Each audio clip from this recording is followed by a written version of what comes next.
condemning you beauticians that are doing this, and I'm not condemning you folks that get permanent waves or get your hair straightened. If it gives you more confidence, more power to you, you do that. But don't let the devil ever lie to you. Don't let the devil get your eyes off of what you have and get you to thinking about what you don't have, because you need something more than what God has given you. Dr. Miles Monroe, some months back, God rest his soul, he's already gone on to be with the Lord. If you know who Dr. Miles Monroe is, I don't even know what the point to his sermon was or to his teaching, whatever it was, but I do remember this. In his teaching, he was talking about flowers and how flowers, God has made flowers in a particular way, to have a certain type of fragrance, to have a certain type of color, to attract certain kind of insects to come, where they will be the most beneficial to each other.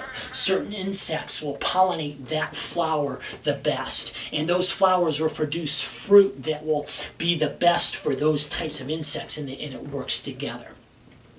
Those of you who are spending so much, you women who are spending so much money, thin-haired getting curly and curly-haired getting thin hair, you ever wonder why you might be attracting why you keep getting hooked up with the bums that you get hooked up with? Maybe you're hooking up with the wrong people because you who have had thin, straight hair, and you get it curly, you're attracting men that are supposed to be attracted to women who have naturally, like in the Charlie Brown cartoons, naturally curly hair. Those of you with curly hair that have had it thinned and have had it straightened, and you're always hooking up with bums, it may be because they're supposed to be attracted to girls with naturally thin. Now, this is just something to think about. If you're hooking up with bums all the time, maybe it would be better if you would play the cards that God has dealt you. You could save yourself some grief, you could save yourself some stress, and you definitely could save yourself some money. None of us are immune to this. The devil tries to get your eyes off of what you have and tries to get you focused on things that you don't have. I can remember when I first got saved, I didn't have any Christian music that I wanted. One of the strongholds in my life, amongst many, but one of the strongholds in my life that kept me from getting saved in my late teen years was the music that I listened to. Immediately, I prayed the prayer of repentance in my own home, in my bedroom. I was living with my mom and dad in my own home, and one of the first things that I did after I got up from the altar of repentance, I went and I got my music and I threw it into the trash can in my mom and dad's bathroom there in their home. Next day that I woke up, first day after I was saved, I realized that I had became a prophet the next day. Not a prophet that predicts the future or a prophet that speaks out exhortations or exhorting words. But I became a prophet to my nephew because I found out later that my nephew had dug out all of the music that I threw away, took it to his junior high school and sold it all. So I was a prophet the next day. Just I was only a prophet to my nephew in a cash sort of way. But in those days, I didn't have any of the Christian music that I wanted. I had to depend on my older sisters and on my parents. I had to borrow the albums. Are you old enough to remember what an album is? An LP, the vinyl, the big vinyl 11-inch discs, 12-inch discs. I had to borrow albums from them in order to have any Christian music.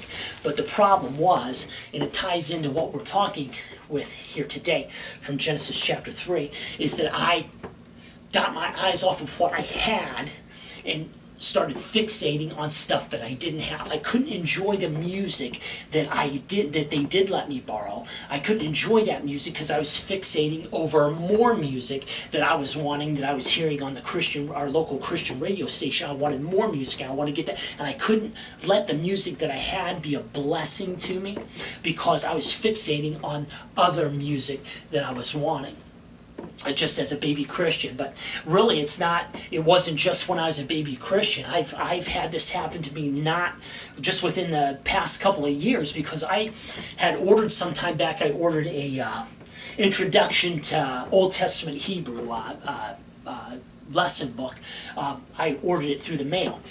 Don't let your hair stand up on it. I am not some Hebrew a scholar or Hebrew expert or anything. I think the only Hebrew words I know are like what L'chaim and Shalom and Jehovah Jireh. That's probably the extent of my Hebrew. So don't think that I've studied it or know Hebrew. It's just an introduction book, and I barely even looked at it when I got it.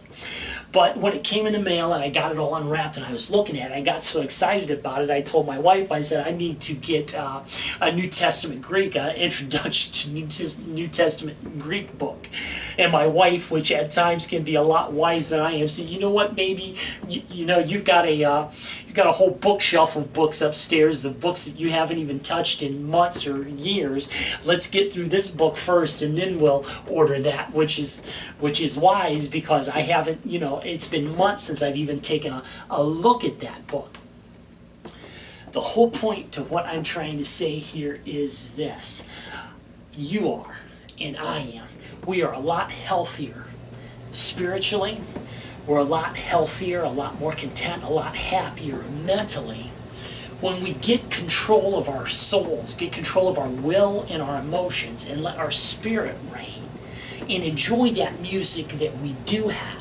Study that is set before us, rather than fixating on something that we don't have. We're a lot happier. We're a lot healthier.